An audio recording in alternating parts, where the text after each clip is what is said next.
Doctor Girijashankar Panigrahi आज विषय वस्तु हूँ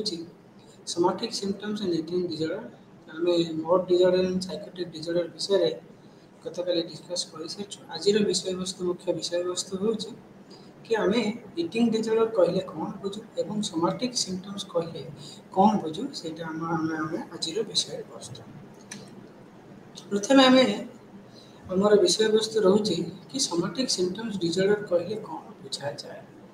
ये जो सोमाटिक सिम्पटम डिजॉर्डर तार नाम रू आम जना पड़ू कि तार सिम्पटम्स तार लक्षण बड़ी most of things are somatic related. Soma means body आमर शरीर संपर्कीय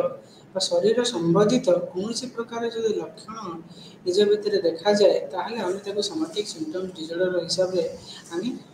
भावुँ। ये जो सोमाटिक सिम्पटम डिजॉर्डर कौन कौन तार क्लिनिकल फीचर आम से विषय आम विस्तृत भाव में आलोचना करवा। ये जो सोमाटिक सिम्पटम्स आम मुख्यतः जो व्यक्ति को सोमाटिक सिम्पटम डिजॉर्डर होकर डिस्ट्रेस रही एवं से डिस्ट्रेस जो बॉडी सिम्पटम्स जो भीतर गोटे डिस्ट्रेस रही सहित day to day life functioning गोटे सिग्निफिकेंटली इम्पेयर सिमिलरली गोटे बारंबार रिकरेंट थॉट्स कहा जो सिम्पटम्स इज सीरियस कि जो सिम्पटम्स जो रही जार जो रोगर लक्षण सब रही सेटा गोटे बहुत बड़ धारण एवं बड़ आकार रही बहुत क्षतिकारक एवं हानिकारक निज शरीर से प्रकार चिंताधारा बारंबार रही है सहित जो सिम्पटम्स माने जो लक्षण जो व्यक्ति विशेष जो व्यक्ति माने आक्रांत होती डिजॉर्डर से जो प्रकार व्याख्यान करती पाखे जो सिम्पटम्स रही है से सिम्पटम्स फील इट रियल से वास्तवता से फील करते अनुभव करते फेक बोली फील करती ना आम जब कह दिस आर द फेक से रंग वन आम भूल बोली भावुँ बट भीतर जो प्रकार लक्षण रही है गोटे गोटे रियल बोली आम भावा उचित कारण से सिम्पटम्स को एक्सपीरियंस करती बट गोटे कथा कि सी जो सिम्पटम्स मैंने जो बायोलॉजिकल सिम्पटम्स बॉडी सिम्पटम्स जो प्रकार से अनुभव करती तार कौन मेडिकल एग्जामिनेशंस रे कौन प्रकार लक्षण जना पड़े ना मेडिकल एक्सप्लेनेशन कौन ना तार युक्तियुक्त जब आम मेडिकल परीक्षा करवा कौन ब्लड टेस्ट करवा कौन स्कान करवा से कौन प्रकार आम कज बोली पाई ना मुख्यतः सोमाटिक सिम्पटम डिजॉर्डर जो समस्या गुड़िक थाए कौन कंप्लेन थाए से गुड़ाक मुख्यतः फैटिक आमर निश्वास प्रश्वास असुविधा फील करवा अनुभव करवा डिजीनेस अनुभव करवा हार्ट रे जो पाल्पिटेशन हार्ट बीट बढ़ी जावा अनुभव करवा कि कौन प्रकार असुविधा रोचे ये प्रकार लक्षण गुड़ाक सोमाटिक सिम्पटम डिजॉर्डर आक्रांत होता व्यक्ति विशेष माने अनुभव करते सहित एमानकर जो एसएसडी रही सोमाटिक सिम्पटम डिजॉर्डर जो मान रही किसी रिसर्चर माइले किसी रिसर्चर माने रिसर्च माध्यम दर्शेले जे मुख्यतः किसी पर्सनालिटी ट्रेट बा पर्सनालिटी पैटर्न रही से बोध हुए से सोमाटिक सिम्पटम डिजॉर्डर आक्रांत होती बोली किसी रिसर्चर माने नूतन वैज्ञानिक माने विश्लेषण करे जनइले लोक रिसर्च माध्यम से कहले मुख्यतः जो प्रकार पर्सनालिटी ट्रेट रोचे से मुख्यतः कौन कौन रोचे ना एटेंशन सिकिंग मन भर गोटे प्रकार एटेंशन सिकिंग रोचे लोकों प्रति माने आमर निजर सिम्पटम्स प्रति एटेंशन दबा कि मत देखु मोर सिम्पटम्स को देखु मत मो प्रति अनुभूति रखु मो प्रति आश्वासन रखु मो प्रति संवेदना रखु मो प्रति जो भावना सॉफ्ट कर्नर गोटे गोटे निहाती भाव में गोटे दया भाव रखु कहीं मोर गोटे डिजीज होती केयर करूँ भल भाव जत्न नियंतु बोली सी प्रकार एटेंशन सिकिंग जो बिहेवियर जो से प्रकार सिम्पटम्स एसएसडी बोली डिजॉर्डर आक्रांत होती बोले किसी रिसर्चर मैंने जनइले सहित से जनइले किसी मात्रा जो व्यक्ति मैंने जो आक्रांत होती मैनिपुलेटिव होती କିଛି ସିମ୍ପଟମ୍ସ को अतिरंजित आकार कहते कौन सिम्पटम नथिबा मैनिपुलेट कर कहते अलवेज से अन्य उपर निर्भर करते कि मो मो काम मोर दायित्व मोर जत्न अन्य कहीं नौ मुझे नली अन्य मोर सब किसी जत्न नौ एवं तांकर आउ किसी परिवेश किसी रिसर्च द्वारा जना पड़ा कि तांकर फैमिली मेंबर फ्रेंड क्लिनिशियन माने क्लिनिशियन जो मैंने ट्रिटमेंट करती से प्रति हस्टाइल एटीट्यूड रखुच्च शत्रुता आचरण बोली से अनुभव करते यहाँ रिसर्च मध्यम आम जापार आमको आगे को जीवा आउ गोटे डिजर्डर मुख्यतः आम सोमाटिक डिजर्डर अंडर आसूँ सोमाटिक सिम्पटम डिजर्डर सी हूँ इलनेस एंजाइटी डिजर्डर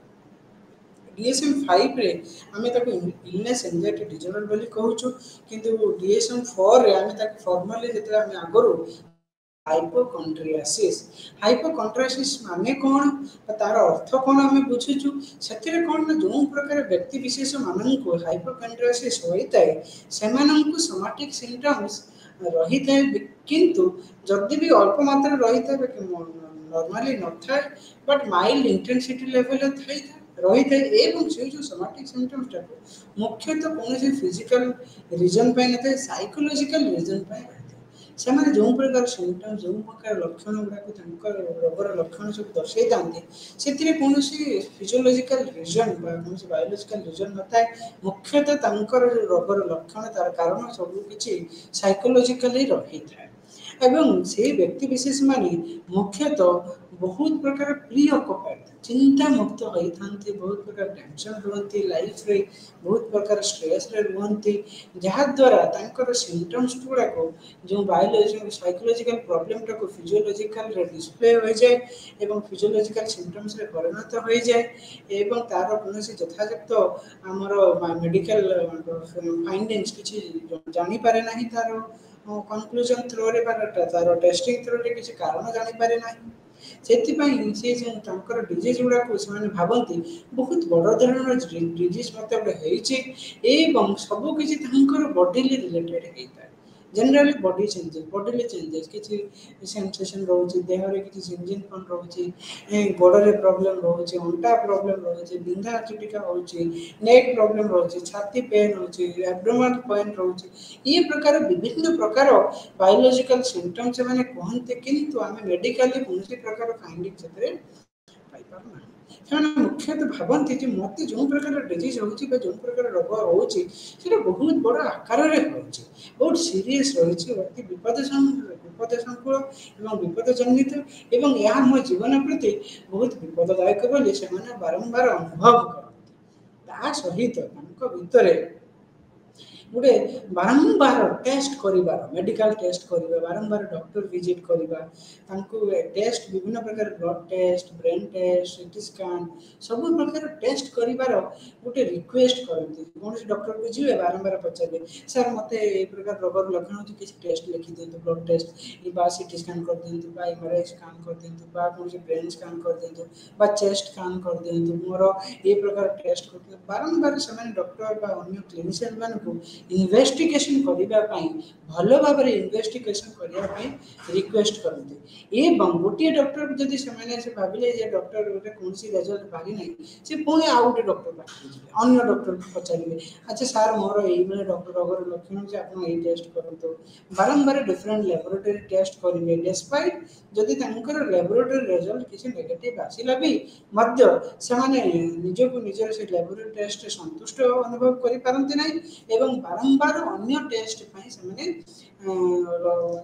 क्लिनिशियन माने डॉक्टर मान को अनुरोध करते फिजिशियन मान को बारंबार रिएश्योर करते आउ थे टेस्ट करूँ बोधे आपंकर टेस्ट भूल आसी प्रकार जो लक्षण यही प्रकार जो रोगर चरित्र से जो व्याख्या करती यहाँ को आम मुख्यतः इलनेस एंजाइटी डिसऑर्डर बोली ता सहित आम आग को जीवा यार कारण बुझा जे आम मुख्यतः जो कारण बोले आम विश्वास करुचु जो कारण आम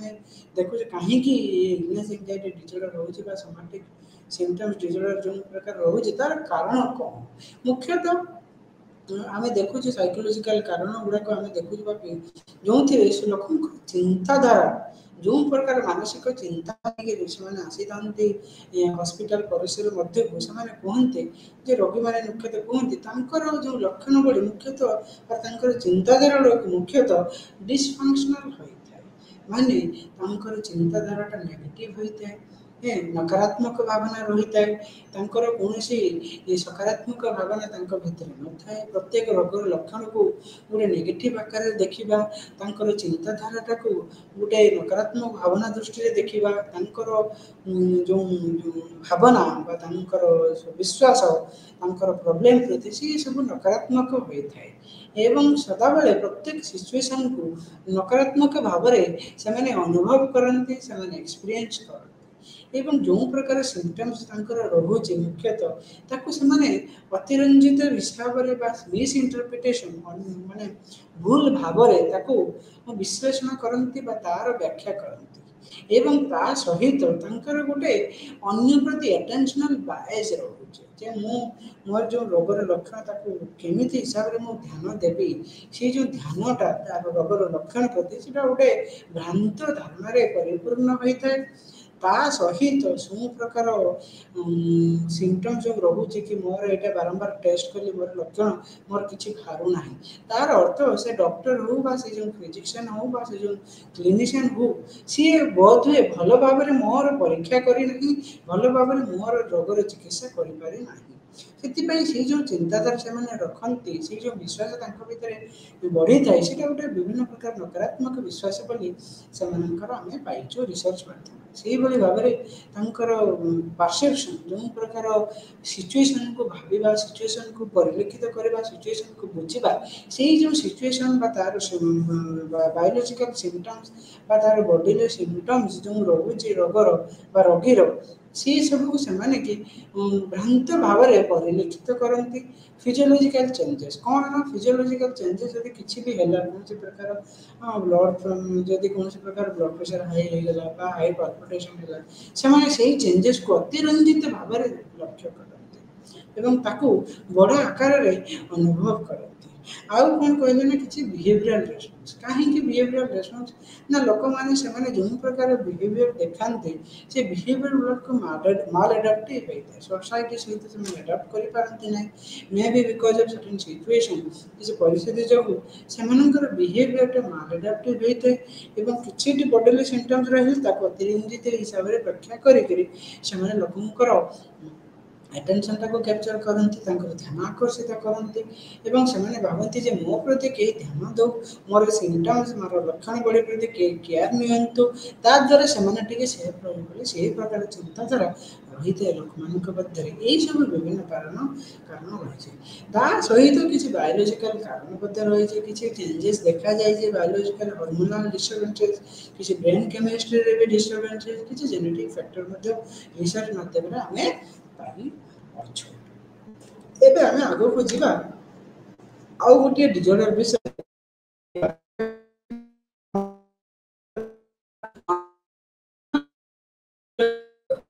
ये जो डिजॉर्डर विषय आमे आमे विश्लेषण भाव में बुझा से डिजॉर्डर मुख्यतः जो लोक मान को आक्रांत होता है से मुख्यतः मोटर और सेंसरी रिलेटेड प्रॉब्लम्स अनुभव करते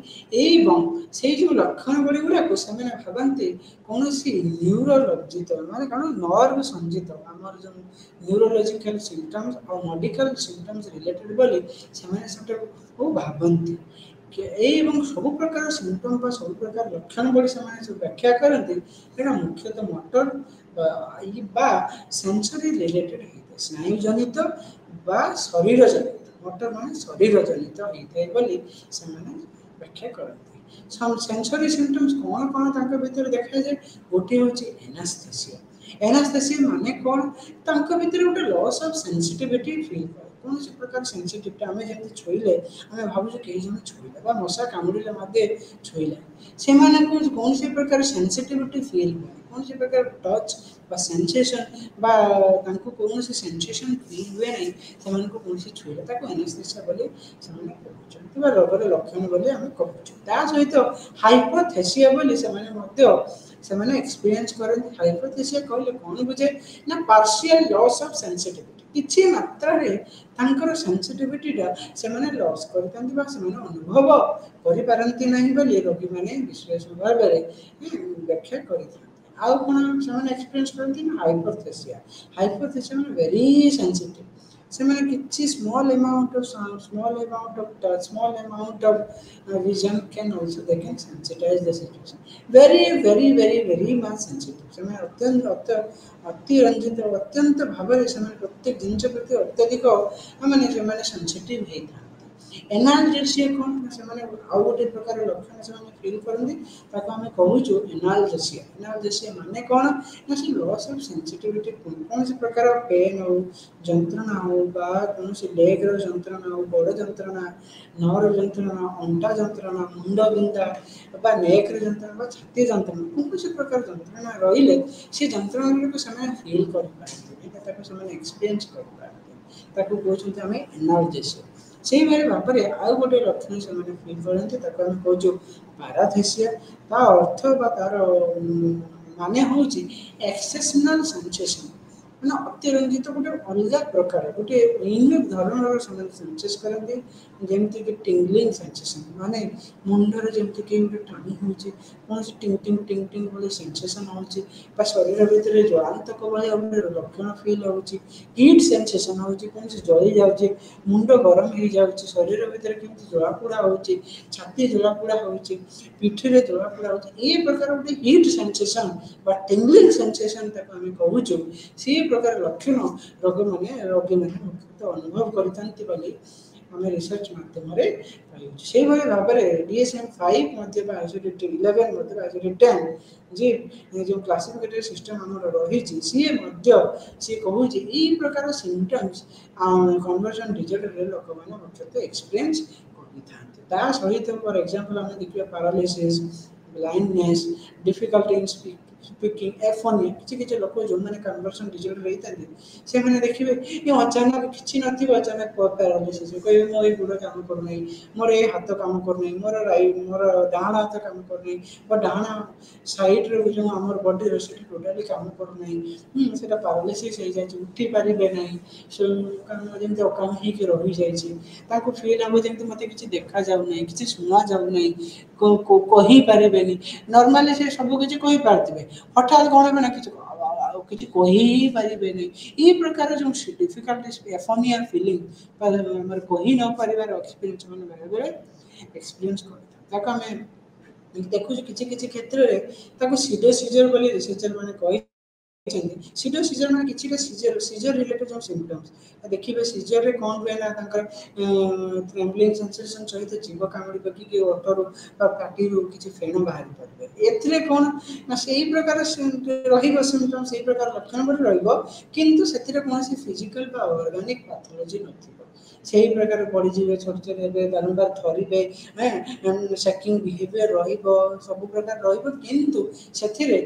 से कौन वास्तव कारण नर्गानिक कारण ना फिजिकल रिजन नाम टेस्ट मध्यम आम कौन प्रकार कारण आम जापर ना ये प्रकार लक्षण थी आम कौन व्यक्ति जब थी आम जाना से व्यक्ति को कन्वर्सन डिजर्डर रही जो जो सिम्पटम्स गुड़ा साइकोलॉजिकल रिलेटेड होता है फिजिकल एग्जामिनेशन हो ऑर्गेनिक एग्जामिनेशन हो मेडिकल एग्जामिनेशन से प्रकार लक्षण कौन अनुसंधान आम पाइपू ता सहित यही जो सिम्पटम्स किसी साइकोलॉजिकल स्ट्रेसर रही है ताद्वारा कि जो विभिन्न प्रकार चिंता कौन हठात पारिवारिक समस्या हो घर समस्या हो निजर निजर समस्या निजर जो आमर परिवार परिवेश निजर वर्क आम जो कम करूँ रोजगार जो इनकम करूँ से जगार हो से जगह विभिन्न प्रकार टेंशन था से जो लोग व्यक्ति विशेष मैंने से टेंशन को संभाली पारती अत्यधिक टेंशन रे आक्रांत होती से टेंशन जो से मुख्यतः विभिन्न प्रकार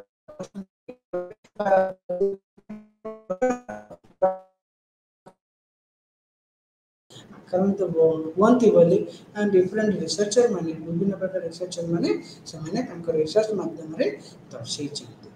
फ्रॉयड जो गोटे one of the researcher prominent researcher of ଆମର ସାଇକୋଲୋଜିରେ,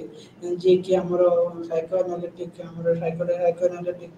ଥିଓରି ଦେଇଥିଲେ ବା ସାଇକୋଆନାଲିଟିକ୍ ପର୍ସପେକ୍ଟିଭର ଫାଦର ବୋଲି କହୁଛୁ। ସିଏ କହିଲେ ଏଇ ଯେଉଁ କନଭର୍ସନ୍ ଡିଜର୍ଡର ରହୁଛି ସେଇଟା ମୁଖ୍ୟତଃ ଏନ୍ଜାଇଟି ଯୋଗୁଁ ହେଉଛି। ସେଇ ଯେଉଁ ଏନ୍ଜାଇଟିଟା ହେଉଛି କାହିଁକି ହେଉଛି ନା ଆମ ଭିତରେ ଗୋଟେ ଅନକନସିୟସ୍ କନଫ୍ଲିକ୍ଟ ଡେଭଲପ୍ ହେଉଛି। ଅନକନସିୟସ୍ ମାନେ କ'ଣ, ଆମେ ସେଥିରେ କନସିୟସ୍ ନାହୁଁ। ଯେଉଁ ଷ୍ଟେଜ୍ରେ ଆମେ କନସିୟସ୍ ନାହୁଁ ଆମେ ଜାଣିପାରୁନୁ ସେଇଟା ଅନକନସିୟସ୍ ବୋଲି କହିଥିଲେ। ତିନିଟା ଷ୍ଟେଜ୍ କନସିୟସ୍, ଅନକନସିୟସ୍ ଆଣ୍ଡ ସବକନସିୟସ୍। କନସିୟସ୍ରେ ଆମେ ଜାଣୁଛୁ କ'ଣ, ଅନକନସିୟସ୍ରେ ଆମେ ଜାଣିପାରୁନୁ। କିନ୍ତୁ ଆମେ ଏବଂ ସବକନସିୟସ୍ଟା କ'ଣ, ଆମେ କନସିୟସ୍ ଥ୍ରୋରେ ତାକୁ ଆମେ କନସିୟସ୍ ସବକନସିୟସ୍କୁ ଆମେ କନସିୟସ୍ ଷ୍ଟେଜ୍ରେ ଆଣିପାରିବୁ। ତେଣୁ ସେ କହୁଛନ୍ତି ଯେ ଆମ କନଭର୍ସନ୍ ଡିଜର୍ଡରଟା ହେଉଛି ମୁଖ୍ୟତଃ ଅନକନସିୟସ୍ କନଫ୍ଲିକ୍ଟ ଯୋଗୁଁ। ଏଇ ଯେଉଁ ଅନକନସିୟସ୍ କନଫ୍ଲିକ୍ଟଟା ହେଉଛି କ'ଣ ପାଇଁ ନା ଇଡ୍, ଇଗୋ ଏବଂ ସୁପର ଇଗୋ ତିନିଟା ଜିନିଷ ଯୋଗୁଁ ତାଙ୍କ ଭିତରେ ଯେଉଁ କ୍ଲାସ୍ ଅଫ୍ ରହୁଛି, ସେ ତିନିଟା ଜିନିଷର କ୍ଲାସ୍ ହେବା ପରେ ଆମ ଭିତରେ ଗୋଟେ କନଫ୍ଲିକ୍ଟ ସୃଷ୍ଟି ହେଉଛି, ଯାହାଦ୍ୱାରା କି ଇଡ୍ଟା ଗୋଟେ ସପ୍ରେସ୍ଡ ହେଇଯାଉଛି ବା ରିପ୍ରେସ୍ଡ ହେଇଯାଉଛି। ତାଦ୍ୱାରା ଆମର ଯେଉଁ ରିପ୍ରେସ୍ ହେଲା ପରେ ସେଇଟା କନଭର୍ଟେଡ୍ ହେଇଯାଉଛି ବିଭିନ୍ନ ପ୍ରକାର ଫିଜିକାଲ ସିମ୍ପଟମ୍ସରେ, ଯେଉଁଥିରେ କି ଆମର ବିଭିନ୍ନ ପ୍ରକାର ବାୟୋଲୋଜିକାଲ ରିଲେଟେଡ୍ ସିମ୍ପଟମ୍ସ ବାହାରୁଛି, ଯେଉଁଥିରେ ଆମେ ବିଭିନ୍ନ ପ୍ରକାର ମେଡିକାଲ ଟେଷ୍ଟରେ ଆମେ ତାର କାରଣାବଳୀ ଆମେ ବାହାର କରିପାରୁନାହୁଁ। ଏହି ପ୍ରକାର କାରଣ ବୋଲି ସିଗମଣ୍ଡ ଫ୍ରଏଡ୍ ଦର୍ଶାଇଛନ୍ତି। ସେଇଭଳି ଭାବରେ ଆମେ ଯଦି ସାଇକୋଆନାଲିଟିକାଲ ଥିଓରି ଓ ପଏଣ୍ଟ ଅଫ୍ ଭ୍ୟୁରେ ବୁଝିବା ଯେ ଏଇ ଯେଉଁ ରହୁଛି ଆମର ଡିଜର୍ଡର, ସୋମାଟିକ୍ ସିମ୍ପଟମ୍ ଡିଜର୍ଡର ଡିଫରେଣ୍ଟ ରହୁଛି, ତାହାର ମୁଖ୍ୟ କାରଣ କ'ଣ ରହୁଛି? ସେ କ'ଣ ଦ୍ୱାରା ଦର୍ଶାଇଲେ ଫ୍ରଏଡ୍ ନା ଅନକନସିୟସ୍ କନଫ୍ଲିକ୍ଟ। ଏଇ ଯେଉଁ ଅନକନସିୟସ୍ କନଫ୍ଲିକ୍ଟ କାହା କାହା ଭିତରେ ରହୁଛି? Id, ego, super ego. ଇଡ୍ଟା କ'ଣ ନା ପ୍ଲେଜର ସେନ୍ସେସନ୍, ଇଗୋଟା କ'ଣ ବାଲାନ୍ସ ଡେଭଲପ୍ କରେ, ନିଜ ଭିତରେ ସନ୍ତୁଳନ ବ୍ୟବସ୍ଥା କରେ। ହେଁ ଆମେ ଇଏଟା କ'ଣ ସଦାବେଳେ ଆନନ୍ଦ ପ୍ରତି ଦେଖେ, ଯେ କେଉଁ ବସ୍ତୁରେ ମୋତେ ଆନନ୍ଦ ଲାଗୁଛି, କେଉଁ ବସ୍ତୁରେ ମୋତେ ସନ୍ତୁଷ୍ଟି ଅନୁଭବ ହେଉଛି, ସେଇ ବସ୍ତୁ ପ୍ରତି ସେମାନେ ଅତ୍ୟନ୍ତ ଆକର୍ଷିତ ହେବେ। ଯେତେବେଳେ ସବୁ ବସ୍ତୁଟାକୁ ଆମେ ନ ମିଳିପାରୁ ସେତେବେଳେ ସେମାନଙ୍କ ଭିତରେ ନିଜର ଭିତରେ ଗୋଟେ ପ୍ରକାର ଅସନ୍ତୁଷ୍ଟ ଭାବନା ସୃଷ୍ଟି ହୁଏ। ସେହି ପ୍ରକାର ଅସନ୍ତୁଷ୍ଟ ଭାବନାକୁ ବାଲାନ୍ସ କରିବା ପାଇଁ ସେମାନେ ତାକୁ ରିପ୍ଲେସ୍ କରିଦିଅନ୍ତି। ତେଣୁ ସେଇ ଯେଉଁ ରିପ୍ଲେସ୍ ହେଲା ପରେ ଇଡ୍ ଆଉ ସୁପର ଇଗୋ କ'ଣ ନା ଆମ ମୋରାଲିଟି ପ୍ରିନ୍ସିପଲ୍। ସେ ସଦାବେଳେ ଦେଖିବ ଯେ କେଉଁଟା ଯୁକ୍ତିଯୁକ୍ତ, କେଉଁଟା ସମାଜ ପାଇଁ ଉପଯୁକ୍ତ, କେଉଁଟା ପରିବେଶ ପାଇଁ ଉପଯୁକ୍ତ, କେଉଁଟା ନିଜ ବ୍ୟକ୍ତି ପାଇଁ ଉପଯୁକ୍ତ, ସେଇଟା ସେ ଦେଖିବ। ଇଗୋ ସଦାବେଳେ ଚେଷ୍ଟା କରିବ ଇଡ୍ ଆଉ ସୁପର ଇଗୋ ଭିତରେ କେମିତି ତା ଭିତରେ ସନ୍ତୁଳନ ଏଷ୍ଟାବ୍ଲିଶ୍ କରିବ, ତା ସନ୍ତୁଳନ ଡେଭଲପ୍ କରିବ। ତେଣୁ ଯେତେବେଳେ ଇଡ୍, ଇଗୋ ଏବଂ ସୁପର ଇଗୋ ଭିତରେ ସେମାନେ ସନ୍ତୁଳନର ବାଲାନ୍ସ ରଖିପାରନ୍ତି ନା, ସେତେବେଳେ ବିଭିନ୍ନ ପ୍ରକାର କନଫ୍ଲିକ୍ଟ ଡେଭଲପ୍ ହୁଏ। ତାକୁ ଆମେ ଫ୍ରଏଡ୍ରେ କହିଲେ ଯେ ଅନକନସିୟସ୍ କନଫ୍ଲିକ୍ଟ ବୋଲି କହିଲେ। ସେ ଯେଉଁ ଅନକନସିୟସ୍ କନଫ୍ଲିକ୍ଟ ଯୋଗୁଁ ବ୍ୟକ୍ତି ଭିତରେ ବିଭିନ୍ନ ପ୍ରକାର ସେ ରିପ୍ରେସନ୍ ଡେଭଲପ୍ ହୁଏ। ସେ କ'ଣ କରେ ନା ଇଡ୍ଟା କ'ଣ ହେଲା, ଯେତେବେଳେ ସେ ତାକୁ ସାଟିସ୍ଫାଏ ନ କରିପାରେ ତାକୁ ସେ ରିପ୍ରେସ୍ କରିଦେଲା। ମୁଁ ଯେଉଁ ଜିନିଷ ଚାହୁଁଛି ଯଦି ସେଇଟା ନ ମିଳିପାରିଲେ ତାକୁ ଆମେ କ'ଣ କଲୁ, ନିଜ ଭିତରେ ଚାପିକି ରଖିଦେଲୁ, ସେଇଟା ତଳେ ରିପ୍ରେସନ୍ ହେଇଗଲା ଅନକନସିୟସ୍ ଷ୍ଟେଜ୍ରେ। ସେଇଟା ପର ମୁହୂର୍ତ୍ତରେ କନଫ୍ଲିକ୍ଟ ଆକାରରେ ବାହାରିକି ବିଭିନ୍ନ ପ୍ରକାର ଏନ୍ଜାଇଟି ସିମ୍ପଟମ୍ସ ଡେଭଲପ୍ ହେବ, ଯେଉଁଟାକି ସୋସାଇଟି ପାଇଁ ଅନଆକ୍ସେପ୍ଟେବଲ୍ ହେଇଥିବ ଏବଂ ବିଭିନ୍ନ ପ୍ରକାର ଫିଜିଓଲୋଜିକାଲ ସିମ୍ପଟମ୍ସ ଡେଭଲପ୍ ହେବ। ଏବଂ ସେଇଟା ଫର୍ଦର ଆଗକୁ ବଢ଼ିଯାଏ କିଛି ସମୟ ଅନ୍ତରାଳରେ ବିଭିନ୍ନ ପ୍ରକାର କନଭର୍ସନ୍ ସିମ୍ପଟମ୍ସ ଡେଭଲପ୍ ହେବ। କନଭର୍ସନ୍ ସିମ୍ପଟମ୍ସର ମୁଖ୍ୟ ଉଦ୍ଦେଶ୍ୟ କ'ଣ ରହିବ ନା ଡେଭଲପ୍ କରିବ ଏନ୍ଜାଇଟି, ତାର କନସିୟସନେସଟାକୁ ଏଫେକ୍ଟ କରାଇବ ଏବଂ ବିଭିନ୍ନ ପ୍ରକାର ଫିଜିଓଲୋଜିକାଲ ବାୟୋଲୋଜିକାଲ ସିମ୍ପଟମ୍, ଯେମିତି ମୋର ଦେହ ଯନ୍ତ୍ରଣା ହେଉଛି, ପିଠିରେ ଯନ୍ତ୍ରଣା ହେଉଛି, ନେକ୍ ପେନ୍ ହେଉଛି, ମୁଣ୍ଡ ବିନ୍ଧା ହେଉଛି, ଶରୀରରେ ଜଳପୀଡ଼ା ହେଉଛି, ଟିଙ୍ଗଲିଂ ସେନ୍ସେସନ୍ ହେଉଛି, ଏହି ପ୍ରକାର ବିଭିନ୍ନ ପ୍ରକାର ଫିଜିଓଲୋଜିକାଲ ସିମ୍ପଟମ୍ସରେ ସେମାନେ ମୁଖ୍ୟତଃ ଆକ୍ରାନ୍ତ ହୁଅନ୍ତି। ସେହିଭଳି ଭାବରେ ସେଇଟା କ'ଣ କରେ ନା ଫର୍ଦର ସେକେଣ୍ଡାରୀ କେସ୍ କ'ଣ ନା ଦେଖିବେ ମୋର ଏଇ ସିମ୍ପଟମ୍ସ ରହୁଛି, ଯେଉଁଟାକି ରିଏଲ୍। ମାନେ ଦେଖିଲେ ମୋର ସିମ୍ପଟମ୍ସ ଯୋଗୁଁ ଲୋକମାନେ କେହି ମୋତେ ପଚାରୁନାହାନ୍ତି, ସେମାନେ କେହି ମୋତେ ମୋ କଥା ବୁଝୁନାହାନ୍ତି। ସେମାନେ କ'ଣ କରିବେ ନା ଅତିରଞ୍ଜିତ ହେଇକି ସେ ସିମ୍ପଟମ୍ସଟାକୁ ବ୍ୟାଖ୍ୟା କରିବେ। ତାଦ୍ୱାରା ଲୋକମାନେ ମୋତେ ପଚାରିବେ ତୋର କ'ଣ ହେଇଛି, ତୋର ଗୋଟେ ବଡ଼ ଧରଣର ରୋଗ ହେଇଛି, ଡକ୍ଟର ଦେଖା, ଟିକେ ସହାନୁଭୂତି କରିବେ, ଟିକେ ଯତ୍ନବାନ ହେବେ, ତା ପ୍ରତି ଟିକେ ଅତ୍ୟଧିକ କେୟାର ହେବେ। ଏହି ପ୍ରକାର ଯେଉଁ ଭାବନା ଥାଏ ଯେ ମୁଁ ଯଦି ମୋ ସିମ୍ପଟମ୍ସଟାକୁ ଟିକେ ଅତିରଞ୍ଜିତ ହିସାବରେ କହିବି, ବହୁତ ବି ଲୋକମାନେ ମୋତେ ମୋ ପ୍ରତି ଧ୍ୟାନ ଦେବେ, ମୋ ପ୍ରତି ଯତ୍ନବାନ ହେବେ, ମୋ ପ୍ରତି ଆକର୍ଷିତ ହେବେ, ମୋତେ ପଚାରିବେ ମୋର କ'ଣ ହେଇଛି। ଏହି ପ୍ରକାର ଯେଉଁ ମନରେ ଭାବନା ଅଛି ତାକୁ ଆମେ ଫ୍ରଏଡ୍ କହିଲେ ବା ସାଇକୋଆନାଲିଟିକ୍ ଥିଓରି କହିଲେ ଏଇଟା ଗୋଟେ ସେକେଣ୍ଡାରୀ ଗେନ୍,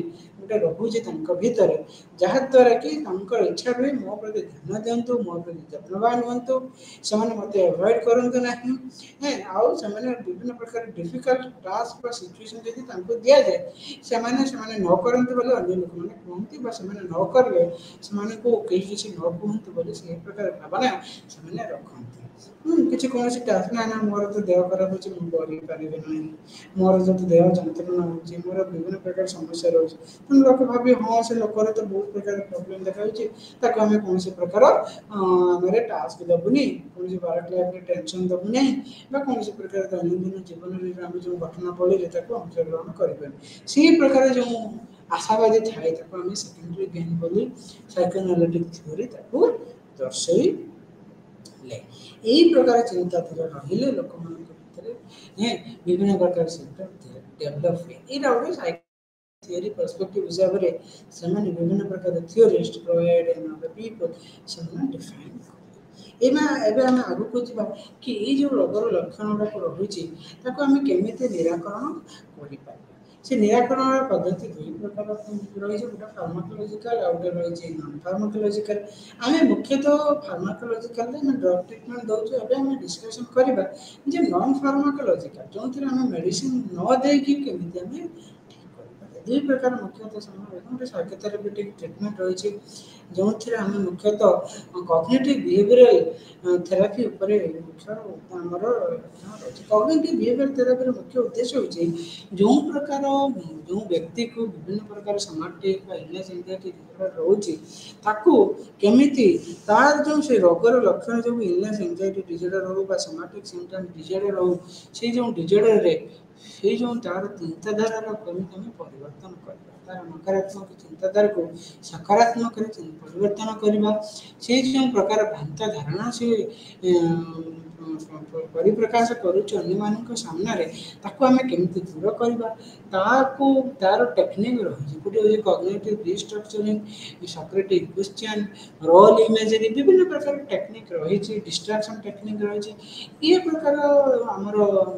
ଟେକ୍ନିକ୍ ମାଧ୍ୟମରେ, କଗ୍ନିଟିଭ୍ ଟେକ୍ନିକ୍ ମାଧ୍ୟମରେ ଆମେ ତାର ଚିନ୍ତାଧାରାରେ ପରିବର୍ତ୍ତନ ଆଣିବା, ତାର ଭ୍ରାନ୍ତ ଧାରଣାରେ ପରିବର୍ତ୍ତନ ଆଣିବା, ତାର ଦୈନନ୍ଦିନ ଜୀବନରେ ପରିବର୍ତ୍ତନ ଆଣିବା, ତାର ବିଭିନ୍ନ ପ୍ରକାର ଡେ ଟୁ ଡେ ଲାଇଫ୍ ଆକ୍ଟିଭିଟିଜରେ ବି ଆମେ ପରିବର୍ତ୍ତନ ଆଣିବା ବୋଲି ଏହି ପ୍ରକାର ଟେକ୍ନିକ୍ରେ ସାହାଯ୍ୟ କରେ। ବିଭିନ୍ନ ରିସର୍ଚର ମାନେ ମଧ୍ୟ ସେ ଦର୍ଶାଇଲେ ଯେ ସିବିଟି ଗୋଟିଏ ବଡ଼ ଧରଣର ଇଫେକ୍ଟିଭ୍ ଟ୍ରିଟମେଣ୍ଟ ପ୍ରୋସିଜିଅର, ଗୋଟେ ଭଲ ଚିକିତ୍ସା ମାଧ୍ୟମରେ, ଏହି ଚିକିତ୍ସା ମାଧ୍ୟମରେ ଆମର ରୋଗର ବହୁତ ବଡ଼ ଲକ୍ଷଣ ଗୁଡ଼ାକୁ ଆମେ କିଛି ମାତ୍ରାରେ ବହୁତ ମାତ୍ରାରେ ହ୍ରାସ କରିପାରିବା ବୋଲି ବିଭିନ୍ନ ପ୍ରକାର ଚିକିତ୍ସକ, ବିଭିନ୍ନ ପ୍ରକାର ବିଶେଷଜ୍ଞମାନେ ତାଙ୍କର ରିସର୍ଚ୍ଚ ମାଧ୍ୟମରେ ଦର୍ଶାଇଛନ୍ତି। ସେଇଭଳି ଭାବରେ ଏହି ଯେଉଁ ରୋଗୀମାନଙ୍କୁ ଏହିସବୁ ରୋଗର ଲକ୍ଷଣର ଶିକାର ହୋଇଛନ୍ତି, ସେମାନଙ୍କ ପରିବାର ବର୍ଗକୁ ମଧ୍ୟ କିଛି ମାତ୍ରାରେ ଇଣ୍ଟରଭେନସନ୍ ଦରକାର, ବା ତାଙ୍କୁ କିଛି ମାତ୍ରାରେ ବୁଝେଇବା ଦରକାର। ତାକୁ ଆମେ କହୁଛୁ ଟେକ୍ନିକାଲ ଟର୍ମରେ ସାଇକୋ ଏଜୁକେସନ୍ ଟୁ ଫ୍ୟାମିଲି, ଯେଉଁଥିରେ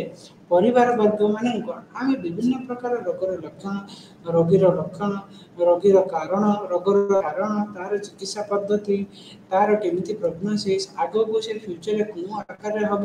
କେଉଁ ପ୍ରକାର ମେଡ଼ିସିନ ନେବ, କେଉଁ ପ୍ରକାର ଚିକିତ୍ସା ସେ ନେଲେ ତାର ରୋଗର ନିରାକରଣ ହେଇପାରିବ, ସେ ବିଷୟରେ ଆମେ ଫ୍ୟାମିଲି ମେମ୍ବର୍ସମାନଙ୍କୁ ବୁଝେଇବୁ, ରୋଗର ଲକ୍ଷଣ ବୁଝେଇବୁ, ତାର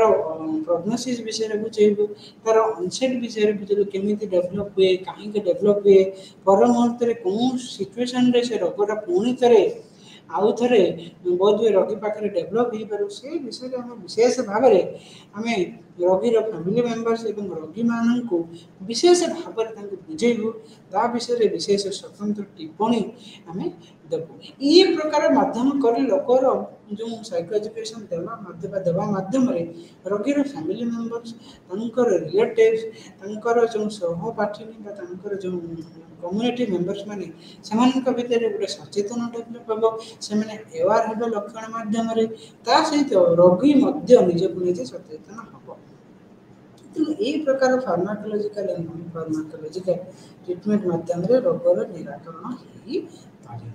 ତାପରେ ଆମେ ଯିବା ଆଉ ଗୋଟିଏ ଡିସଅର୍ଡର, ତାକୁ ଆମେ ବୁଝିବା, ସେଟା ହେଉଛି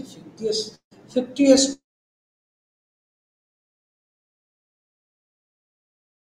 ନିଜେ ତାର ଯେଉଁ ରୋଗର ଲକ୍ଷଣକୁ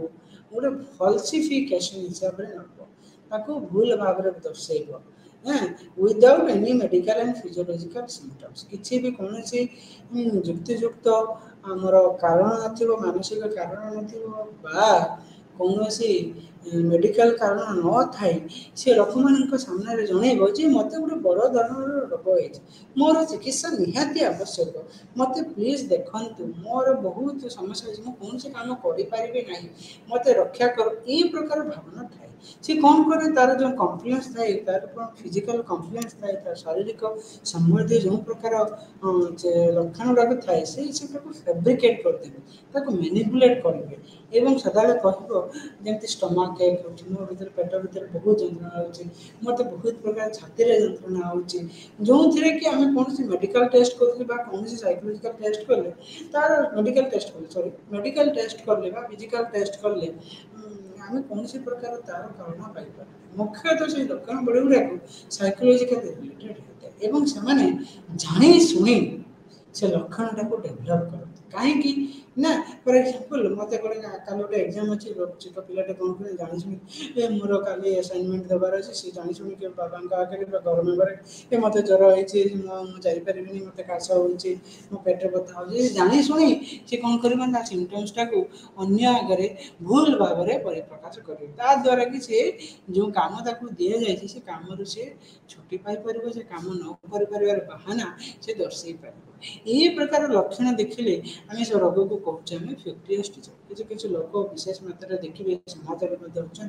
जो मैंने बिना कारण थाए कि किसी उद्देश्य हिसाब से कौन सी जिन पाइबा हिसाब से कौन उद्देश्य थाए कि से बिना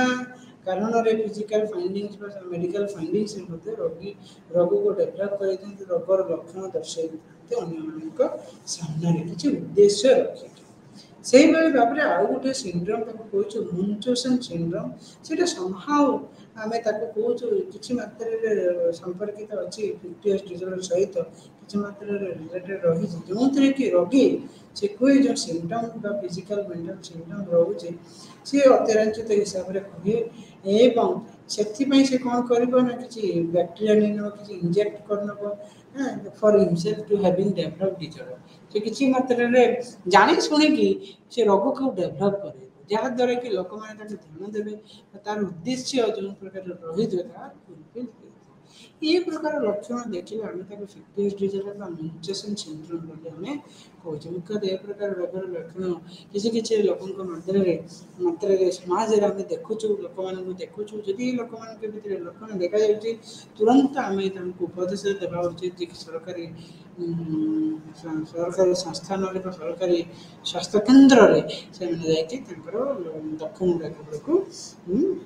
व्याख्या कर एवं आउ गोटे डिजॉर्डर को जीवा जो आम कहूँ इटिंग डिजॉर्डर खाद्य जनित समस्या किसी मात्रा इटिंग डिजॉर्डर आम आजिकल देखा आजिकल जुगे प्रत्येक लोक खाद्य प्रति सजग है ना खाद्य गोटे कथा रहा खाद्य अच्छे तो आम भर एनर्जी लेवल संचय कर जो खाद्य आम खाऊ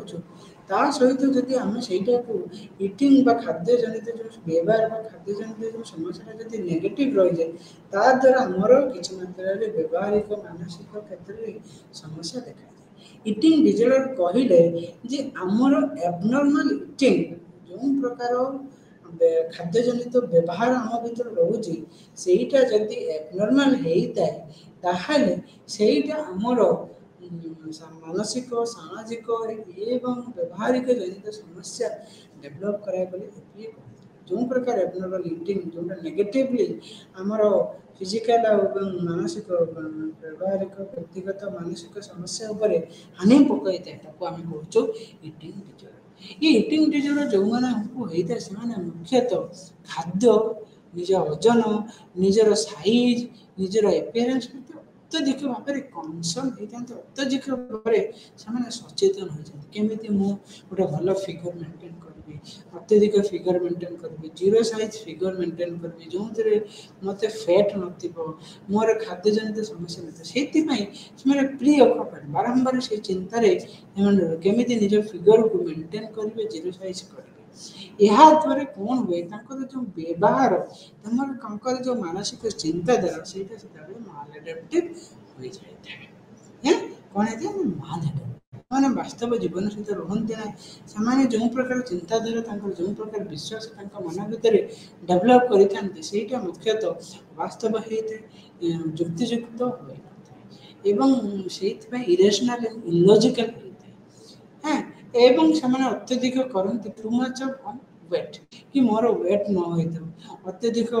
ୱେଟ୍ ନ ତା ଦ୍ୱାରା ତାଙ୍କର ଯେଉଁ ବଡି ମାସ୍ ଇଣ୍ଡେକ୍ସ ରହିଛି ସେଇଟା ମଧ୍ୟ ଡିକ୍ରିଜ୍ ହୋଇଯାଏ ସେମାନେ ମୁଖ୍ୟତଃ ଅତ୍ୟଧିକ ଭାବରେ ତାଙ୍କର ସେପ୍ ଫୁଡ୍ ହ୍ୟାବିଟ୍ ଅନହେଲ୍ଦି ଉପରେ ମୁଖ୍ୟତଃ ହେଇଥାଏ ତା ଦ୍ୱାରା ତାଙ୍କର ହ୍ୟାବିଟ୍ ଯେଉଁ ଇଟିଂ ହ୍ୟାବିଟ୍ ବା ଖାଦ୍ୟର ପ୍ରଣାଳୀ ବା ଖାଦ୍ୟର ବ୍ୟବହାରଟା ସେଇଟା ପୁରା ଅନହେଲ୍ଦି ହେଇଯାଏ ଅନହାଇଜେନିକ୍ ହୋଇଯାଏ ତା ସହିତ ତାଙ୍କ ଭିତରେ ସଦାବେଳେ ଗୋଟେ ଥିନନେସ୍ ଅତ୍ୟଧିକ ପତଳା ହେବା ଅତ୍ୟଧିକ ଶରୀର କ୍ଷେତ୍ରରେ ଗୋଟେ ଗୋଟେ ପ୍ରକାର ଅତିରଞ୍ଜିତ ଭାବରେ ପତଳା ହେବା ବୋଲି ସେହି ପ୍ରକାର ଭାବନା ସଦାବେଳେ ରହିଯାଏ ଯେଉଁ ଅତ୍ୟଧିକ ଭାବନା ବା ଇଚ୍ଛା ଥାଏ ପତଳା ହେବାର ତା ଯୋଗୁଁ ତାଙ୍କ ଭିତରେ ଯେଉଁ ବ୍ୟବହାର ଯେଉଁ ଖାଦ୍ୟଜନିତ ବ୍ୟବହାରଟା ସେଟା ମାଲଆଡାପ୍ଟିଭ୍ ହୋଇଥାଏ ଏବଂ ସେଥିପାଇଁ ସେମାନେ ବହୁତ ଚିନ୍ତାଗ୍ରସ୍ତ ହୋଇଥାନ୍ତି ତାଙ୍କର ଦୈନନ୍ଦିନ ଜୀବନଟା ବହୁତ ନିରାଶଜନକ ହୋଇଥାଏ ଦୈନନ୍ଦିନ ଜୀବନରେ ଲୋକମାନଙ୍କ ସହିତ ମିଳାମିଶାରେ ବ୍ୟାଘାତ ସୃଷ୍ଟି ହୋଇଥାଏ ତାଙ୍କର ରୋଜଗାର ଜୀବନଶୈଳୀ ହଉ ପାରିବାରିକ ଜୀବନଶୈଳୀ ହଉ ବା ଅନ୍ୟମାନଙ୍କ ସମ୍ପର୍କର ଜୀବନଶୈଳୀ ମଧ୍ୟ ବହୁତ ମାତ୍ରାରେ ବ୍ୟାଘାତ ସୃଷ୍ଟି ହୋଇଥାଏ इंटरपर्सनल लाइफ हो सोशल लाइफ हो प्रोफेशनल हो लाइफ हो ए क्षेत्र में बहुत प्रकार व्याघात सृष्टि होता है प्रकार इटिंग डिसऑर्डर मुख्यतः हमें ଆମର ମେଲ୍ ପିପଲ୍ ମାନଙ୍କ ପୁରୁଷ ମାନଙ୍କ କ୍ଷେତ୍ରରେ ପାଇଛୁ ଏବଂ ମୁଖ୍ୟତଃ ଏଇ ଯେଉଁ କେଉଁମାନଙ୍କ ପୁରୁଷ ଯେଉଁ ଯୁବକ ୟଙ୍ଗ ଆଡଲ୍ଟସେଣ୍ଟ ଆଣ୍ଡ ୟଙ୍ଗ ଆଡଲ୍ଟ ମାନଙ୍କ ମଧ୍ୟରେ ଏ ପ୍ରକାର ରୋଗର ଲକ୍ଷଣ ଆମେ ବର୍ତ୍ତମାନ ସ୍ଥିତିରେ ପାଉଛୁ ଦେଖିବେ ୟଙ୍ଗ ଜେନେରେସନ୍ ଏବେ ଆମେ ତାକୁ କହୁଛୁ ଜେନ୍ ଜି ପିପଲ୍ ଜେନ୍ ଜି ଜେନେରେସନ୍ ଜେଡ୍କୁ ଆମେ ଜେନ୍ ଜି देखिए जेनजी पीपल मैंने मुख्यतः बहुत कनसर्न होती खाद्य कौन खाद्य खाइले फैट हेनी कौन खाद्य खाइबा उचित स्मॉल अमाउंट ऑफ खाद्य खाइबे खाद्य प्रति विशेष सजग हेबे खाद्य खाइबे तो एक्सरसाइज करेंगे खाद्य खाई सारिक वॉमिटिंग करेंगे ये प्रकार जब लक्षण आप देखिए मुख्यतः खाद्य खाई सारिक वॉमिटिंग करेंगे जानी शुणे वॉमिटिंग करेंगे मन भर जब आम खाद्यटा खाइलु वॉमिट करदे सी कौन करना खाद्यटा बाहर आम वेट गेन खाद्य न खाई एक्सरसाइज करेंगे एक्सरसाइज करेंगे कि स्मॉल अमाउंट ऑफ फूड खाइबे ता द्वारा से भावे जे एक्सरसाइज कले आम वेट कमी खाद्य भी न खाले वेट कम एक्सेसिव थिननेस ता द्वारा दैनंदिन जीवन में बहुत प्रकार पारिवारिक सामाजिक मानसिक एवं शारीरिक संपर्क समस्या देखा जाए स्वास्थ्यगत समस्या देखा जाए विभिन्न प्रकार हेल्थ इश्यू देखा जाए जो मानक इटिंग डिसऑर्डर थाए से भाई भाव में आम आग को जा विभिन्न प्रकार टाइप्स ऑफ इटिंग डिसऑर्डर आम बुझा कौन कौन टाइप्स रही मुख्यतः तीन भाग में आम विभक्त कर इटिंग डिसऑर्डर को कौन कौन तीन भाग प्रथम रहा बुलिमिया नर्वसिया एनोरेक्सिया नर्वसिया एवं बिंज इटिंग डिसऑर्डर आम कहूँ बिंज इटिंग डिसऑर्डर तीन प्रकार भाग में आम विभक्त कर बुलिमिया नर्वसिया को दुई टाइप रे person type non person type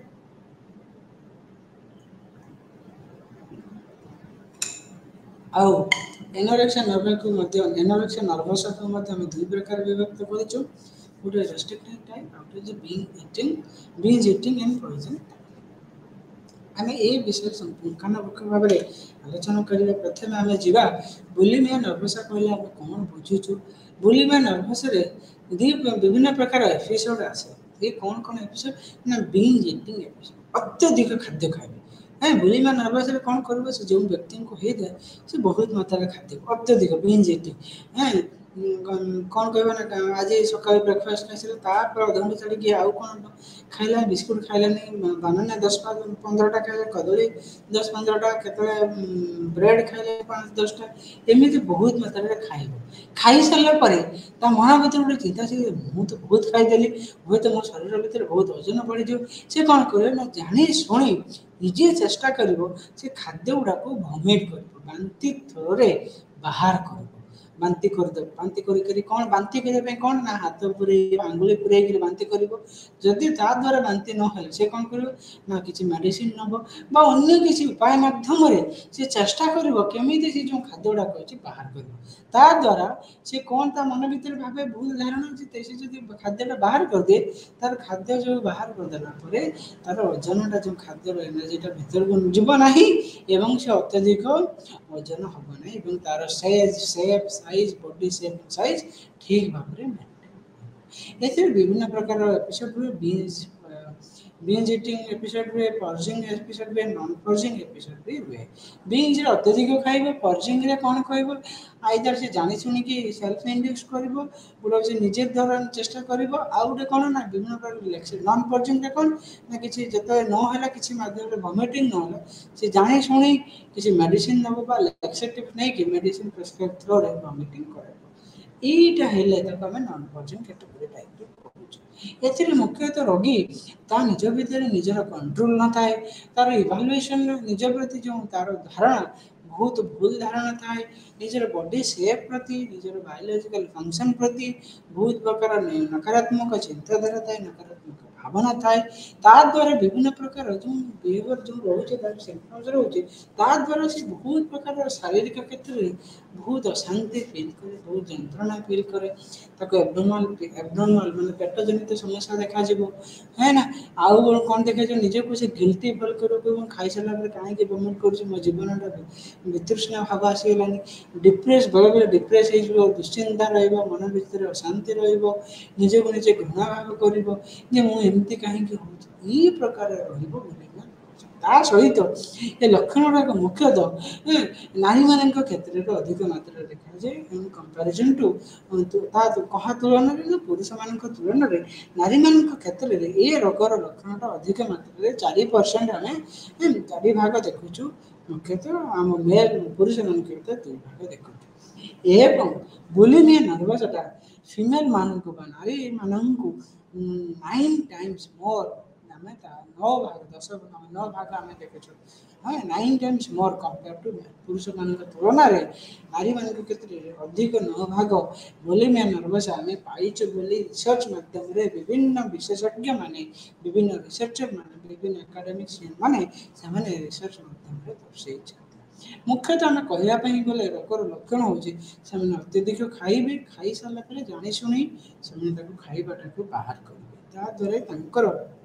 बहुत प्रकार शारीरिक संबंधी समस्या देखा जाए ताद्वारा से मानसिक चिंतार भी आक्रांत होई थांती एबे आमे जिबा अन्य गोटे रोगर विषय बुझा आम कहूँ आम यार किसी कमन सिम्पटम्स ये जो बुलिमिया नर्वसार तार कमन कौन सिम्पटम्स रही कार लक्षण विषय आम जाना ये जो बुलिमिया सिम्पटम्स कौन कौन लक्षण रहे ना तांकर विभिन्न प्रकार रिकरेंट बारंबार बहुत प्रकार एपिसोड कौन रहा ना बिंज इटिंग आगे बहुत खाइबे एटा गोटे समय पर बहुत बहुत खाइबे तापर से जो खाइबा समय कंट्रोल नथिबो क्या बहुत खाइबे भोक लगे खाइबे सी जो खाइबाटा को कंट्रोल करना जी दरकार से खाइबा अल्प खाइबा जी शरीर दरकार से खाइबा ना से कौन जिते इच्छा मन हिसाब से खाइबे ये प्रकार जो खाइबाटा भीतर control lack of control on self similarly गोटे आउ कौन रिकरेंट एपिसोड ना इनएप्रोप्रिएट पर्जिंग बिहेवियर केमिति से जो खाइबाटा को बाहर कर कारण खाई सारे तो कंपेनसेट करने से कौन करेंगे खाई सारी वेट गेन टा मोर हो वेट गेन न करने से कौन करेंगे ना खाइबाटा को बाहर करेंगे से जो बाहर करने को पर्जिंग बिहेवियर कहूँ जहाद्वारा कि भावती जी आम बाहर करदे आमर वेट गेन हम ये प्रकार इनफ्लेक्टेड सेल्फ एस्टीम भीतर रहे प्रति धारणाटा बहुत भूल थाए नेगेटिव चिंताधाराटा बहुत नकारात्मक थाए निजे को निजे से नकारात्मक भाव में भावती एवं भीतर सदाबले गोटे डर थाए जे मु जो अत्यधिक खाऊँ मु अत्यधिक हुए तो अत्यधिक वेट गेन करी गोटे मोटापण मो देह बढ़ीज है ना आजिकल लोक मैंने बहुत भयभीत फैट पाए फैट हो गला माने से अत्यधिक चिंताग्रस्त हो जाए जे मो शरीर फैट हो किंतु से चिंता करना जे मु जो मात्रा रे खाइबा दरकार दैनंदिन जीवन में जतिक मात्रा रे एनर्जी दरकार से कितनी मात्रा रे खाइबा उचित किंतु हम अधिक मात्रा रे खाउछु विभिन्न प्रकार फास्ट फूड न दरकार खाइ चला पर कोन करबे बोली बना पछरे खाइ चला ताको चेष्टा करबे कि जेमति ये जो खाइबाटा को बाहर को हमरा गाई ई प्रकार वर्तन देखले हमें बुझमे नर्वस एबे हमें जीवा एनोरेक्सिया नर्वसा विषय बुझिबा पाई एनोरेक्सिया नर्वसा कहले कौन बुझे ये एनोरेक्सिया नर्वसा जो टर्म टा আছে ताको हम लॉस ऑफ एपेटाइट बोली कहू लॉस ऑफ एपेटाइट कहले कौन बुझे है ना से माने खाद्य खाइबे भोक लगे भोक लगे भी खाइबे ना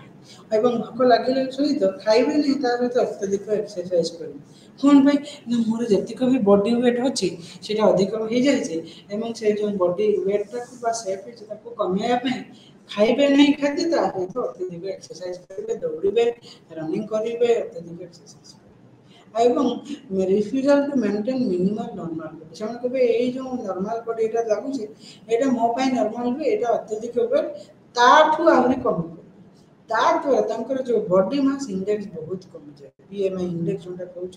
प्रत्येक लोक सेटा बहुत कम हो जाए हैं कौन पाई होई थे समस्या ना तांको भीतर अतिरे जो भय भीतर जो अजुक्तिकर भयटा रहुची बिकमिंग हमार ओबेस मोटापन पाई अत्यधिक मोटा हो अत्यधिक साइज रे परिवर्तन होगा ता सहित जो भावनाटा जो अजुक्तिकर भय भावित हवाटा तांको भीतर जो रहुची सेति पाई से माने नॉर्मल बॉडी वेट को रिड्यूस करते एटा मुख्यतः नारी मानक क्षेत्र में अधिक मात्रा देखा जाए आमर पुरुष मान तुलन में एवं यह मुख्यतः एडल्सन स्टेज रे अधिक मात्रा रे देखा जाए compare to other stages similarly ये तीनटा क्राइटेरिया मुख्यतः रही एनोरेक्सिया नर्वस कौन कौन क्राइटेरिया ना गोटे रोचे बिहेवियर रिलेटेड क्राइटेरिया ना कौन सेल्फ इंड्यूस्ड स्टार्वेशन निजे निजे चेष्टा करेंगे केमिति तांको खाद्यटा को बाहर करेंगे निजे निजे चेष्टा करेंगे केमिति भोकरे रहिबे निजे इच्छा कर निज इच्छा को निज डिजायर युक्त सेल्फ इंड्यूस्ड के निजे निजे चाहेंगे भाई देखो मु मोर बॉडी वेट नॉर्मल नुहे एटा मते एटा ठीक लागुनी मोर बॉडी वेट को कमिया पे पड़िबो मोर साइज कमिया पे पड़िबो ता पे से कोन करे सकाळ खाद्य खाइबे नै राति रे खाइबे नै पानी पी के सोइबे बा गोटे ग्लास खाइ जीरो पी दे के सोइबे कहबे ना मु खाइ देले मोर वेट बढ़ी जीवो मु एतिक मात्रा रे खाइबे नै अल्प अल्प खाइबे छोट छोट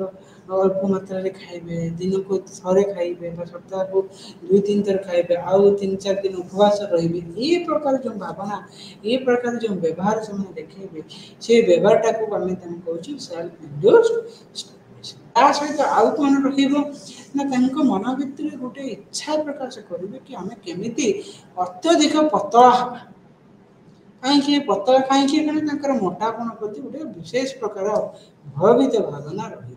ये गोटे आम मेडिकल टर्म कहूँ साइकोपैथोलॉजी से डेभलप करते भितर गोटे प्रकार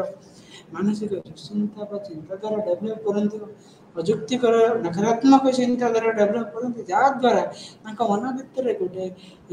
इच्छा रही बारंबार इच्छा रही कि मुझे पतला एवं मोटापन केमी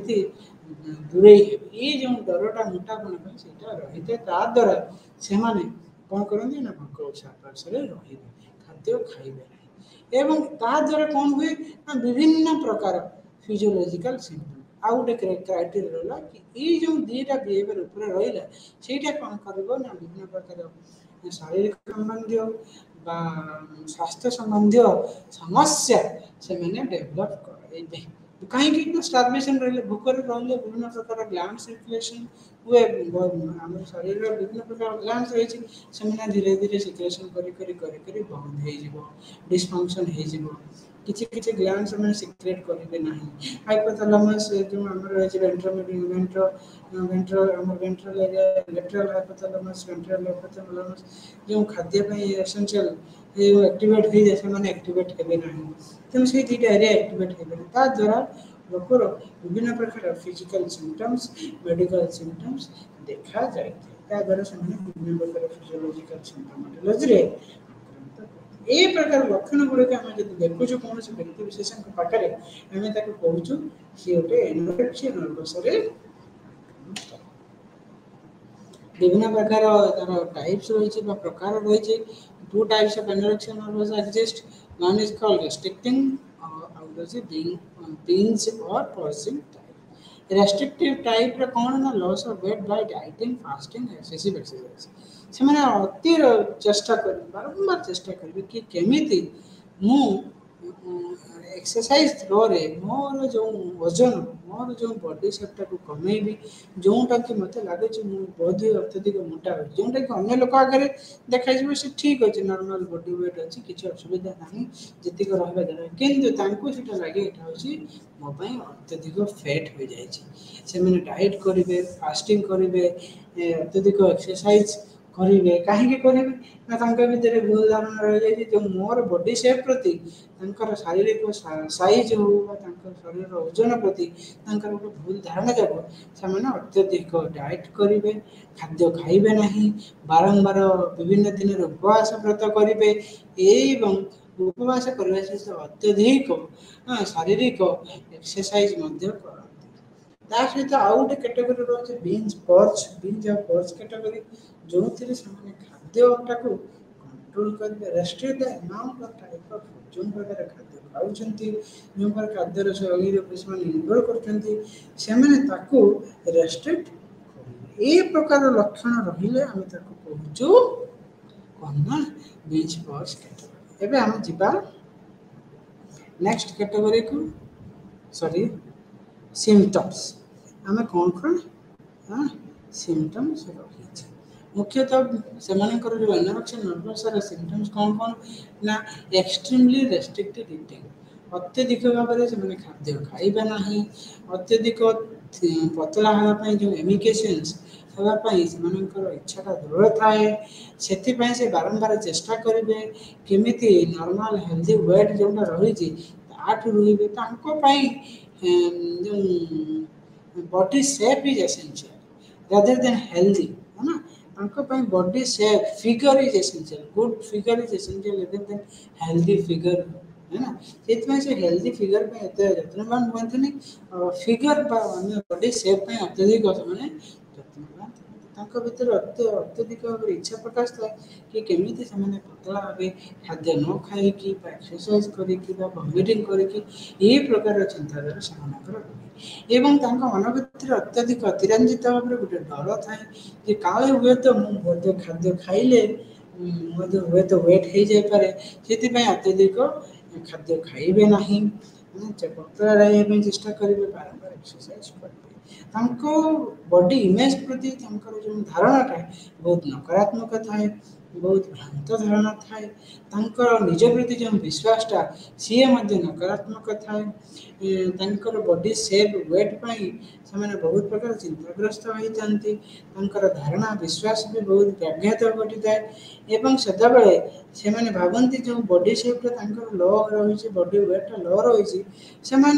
प्रति सीरियसनेस न थाए से इनसाइट सचेतनता चेतनटा चेतना क्या प्रति ना तार स्वास्थ्य प्रति तार शरीर प्रति तार बॉडी इमेज प्रति से बहुत नकारात्मकता बहुत कम था ये प्रकार लक्षण बोली जब आम कौन रोगी देखुचु आम एनोरेक्सिया नर्वस बोली सिमिलरली आम एवं तार बायोलॉजिकल फैक्टर को कि आम कौन कौन बायोलॉजिकल फैक्टर रही बायोलॉजिकल फैक्टर कहले कौन कौन रही गोटे हूँ मुख्यतः genetic gene is responsible genetic factor से कहूँ कि आम किसी जीन्स रोचे आम जो फर फादर आम अन्न कौन आम ग्रहण करा किसी मात्रा एफेक्ट करे है ना से मात्रा पाइले किसी रिसर्चर किसी विशेषज्ञ मैंने कौन वैज्ञानिक मैंने विश्लेषण थ्रू से पाइले 7 ରୁ 12% लोक फर्स्ट डिग्री रिलेटिव्स माने मुख्यतः जो लोक जो रोगी को तार जो पर पीढ़ी माने जो फर्स्ट डिग्री रिलेटिव से 7 ରୁ 12% more prone to eating disorder से भाव में किसी biochemical brain disturbances brain abnormality किसी रिसर्चर पाइले से दर्शाइले जे हाइपोथैलेमस को जब डिसफंक्शनल हो जाए कि hypothalamus is related to eating habit eating disorder हमें भोक लागुच कहीं हाइपोथैलेमस एक्टिवेशन रोचे बोली तेणु जदि आम हाइपोथैलेमस किसी डिसफंक्शनल देखा से आमर इटिंग डिजॉर्डर किसी इटिंग डिजॉर्डर जो मैंने कहूँ आम रिसर्च कलु विभिन्न स्कान करलु विभिन्न एफएमआरआई एमआरआई सीटी स्कान पीटी स्कान करलु से देखिलु हाइपोथैलेमस एरिया ब्रेन जो एरिया से डिसफंक्शनली से भाव में किसी न्यूरोकेमिकल इम्बालांसेस रिसर्चर मैंने पाइले जमीक कि सेरोटोनिन बोली न्यूरोट्रांसमीटर रोचे से बहुत मात्रा इन्फ्लुएंस करुचे आम मूड रेगुलेशन को आमर चिंताधारा को आमर इटिंग बिहेवियर को किसी मात्रा व्याघात सृष्टि कर रिसर्चर मैंने रिसर्च थ्रो दर्शाई सहित डोपामाइन गोटे बोले न्यूरोट्रांसमीटर सी किसी मात्रा आमर जो इच्छा motivation to food get food to take food से ह्रास कर किसी रिसर्च रिसर्च माध्यम दर्शाई सहित सेरोटोनिन एक्टिविटी रिड्यूस बोले इन एनोरेक्सिया एंड बुलिमिया नर्वस बोले किसी रिसर्चर मैंने रिसर्च थ्रो दर्शाई सहित आउ किसी रिसर्चर मैंने पाइले किसी लो लेवल ऑफ एंडोजेनियस ऑपियोइड कि जो एंडोजेनियस ऑपियोइड जोटा आमर लो लेवल इन बॉडी में रोचे ब्रेन में रोचे द्वारा से आमको खाद्य प्रति जो क्रेविंग फॉर फूड हाँ से रोचे द्वारा आमर बुलिमिया नर्वस हमार चांसेसटा रोचे bulimia nervous binge eating behaviour रोचे द्वारा कि जो एंडोजेनियस ऑपियोइडटा से लो लेवल होगा द्वारा आमर क्रेविंग खाद्य प्रति आग्रहटा अत्यधिक बढ़ी जाए बिंज ईटिंग करूँ अत्यधिक खाद्य खाऊ खाद्य खाई सारापर आम सतेज हो जाए सचेतन हो भावु आम तो अत्यधिक खाद्य खाई बाहर करमी से विभिन्न प्रकार लैक्सेटिव हो मेडिसिन हो विभिन्न प्रकार सेल्फ इंड्यूस मेथड निज व्यवहार करके खाद्य को बाहर करते यही प्रकार बायोलॉजिकल रीजन डिफरेंट रिसर्चर मैंने रिसर्च माध्यम दर्शाई तापर आम जा विभिन्न प्रकार साइकोलॉजिकल एंड सोशल कहीं प्रत्येक रोगर लक्षण आम बायोसाइको सोशल मॉडल हिसाब से बुझा बायोलॉजिकल फैक्टर आम बुझेलु शारीरिक संबंधी समस्या को बुझा आम जान साइकोलॉजिकल संपर्क समस्या सोशियोलॉजिकल रिलेटेड कौन समस्या जो आम ईटिंग डिजॉर्डर डेवलप होमें बुझा साइकोलॉजिकल आम बुझा मुख्यतः किसी ट्रॉमेटिक इंसिडेंट जोटा ट्रॉमेटिक इवेंट जदि कौन व्यक्तिर जीवन में होचे द्वारा से विशेष भाव बहुत प्रॉब्लम देखा जाए चिंताधारा तार धारणा तार चिंताधारा तार परसेप्शन टुवर्ड अदर से द्वारा कि निज निज निज प्रति जो विश्वास निज प्रति जो भावना निज प्रति जो आत्मविश्वासटा से बहुत एफेक्टेड हो बहुत पुअर हो जाए अत्यधिक परफेक्शनिस्ट हो जाती कि नहीं मत परफेक्ट हबार अच्छे से रिलेशनशिप विथ अदर्स जमीक घर प्रति परिवार प्रति वाइफ गोटे हजबैंड स्वामी प्रति गोटे हजबैंड स्त्री प्रति तार पिला प्रति से बहुत एफेक्टेड होते ट्रबल होता है से भाव में किसी किसी इटिंग डिजॉर्डर देखागला से पर्सनालिटी ट्रेटा भी वेरी परफेक्शनिज्म कि परफेक्ट बोली भावती यही सेटा perfect very particular about perfection obsessive drive रही है कि पतला हाँपाई गोटे अत्यधिक मात्रा अतिरंजित अतिरिक्त भाव में चिंता करते बारंबार चिंता कर सहित भितर गोटे नेगेटिव नकारात्मक भूल विश्वास निज निज प्रति डेभलप करते सेफ प्रति आकार प्रति ओजन प्रति व्यक्तिगत ओजन हो व्यक्तिगत आकार हो व्यक्तिगत सेफ हो वेट हो ता प्रति से गोटे भूल धारणा डेभलप करते मुख्यतः कनसर्न होती कि आम हेल्दीटा दरकार नहीं आमको लुकिंग गुड इज एसेंशियल जो ईटिंग डिजॉर्डर जो मान होती से much more concern how I am going to look good rather than being healthy किंतु लोक भितर आम हेल्दी आवश्यकता रही किंतु मुख्यतः आजिकल जो लोक मैंने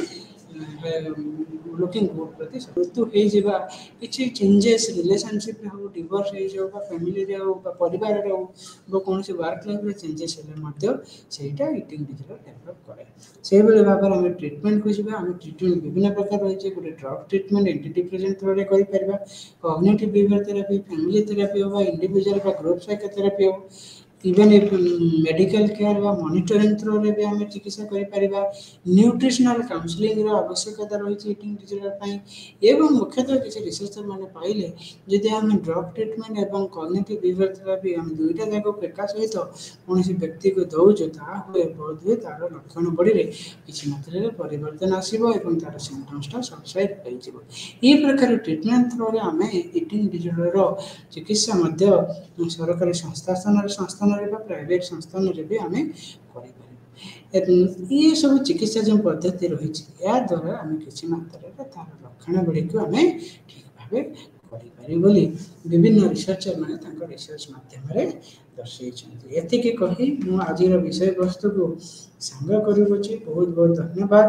and thank you all for watching.